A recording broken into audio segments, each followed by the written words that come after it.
તાલુકના યુવરાજ જયવીરરાજસિંહે ખાસ ક્ષત્રિય સમાજને સોશિયલ મીડિયા દ્વારા એક સંદેશ આપ્યો છે। જે પ્રકારની માહિતી મળી રહી છે, ખાસ વાત કરીએ તો સોશિયલ મીડિયાના પ્લેટફોર્મ ઉપર સમાજ જોગ સંદેશ તેમને આપ્યો છે।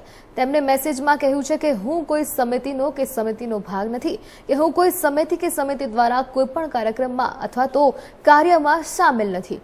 ક્ષત્રિય સમાજ માટે હું હંમેશા વફાદાર રહ્યો છું અને રહીશ।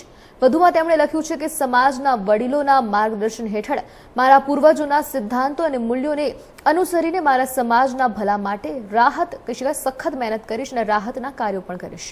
હું આશા રાખું છું કે સમાજની દરેક સમિતિઓએ પોતાના સમુદાય માટે શિક્ષણ, નોકરી અને વ્યવસાયોમાં પણ મદદ કરવા માટે અને આપણી પરંપરાઓ અને સંસ્કૃતિઓને પ્રોત્સાહન આપવા માટે પણ ખાસ કામ કરશે।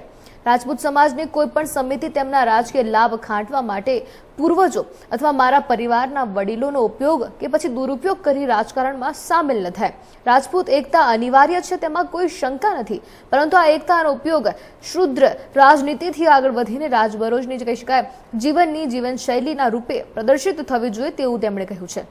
ઉપરાંત તેમણે કહ્યું છે કે સરકારી નોકરીઓ અને ઉદ્યોગ સાહસિકો ઉપરાંત વૈશ્વિક નેતાઓના નિર્માણમાં જે વર્તમાન સમયની ખાસિયત છે તે સાચી વાત છે ને જ્યારે સાચો ક્ષત્રિય છે તે રક્ષક હોય છે અને સામાજિક અવરોધોને ધ્યાનમાં લીધા વિના દરેક વ્યક્તિના લાભ માટે તે કામ કરે છે।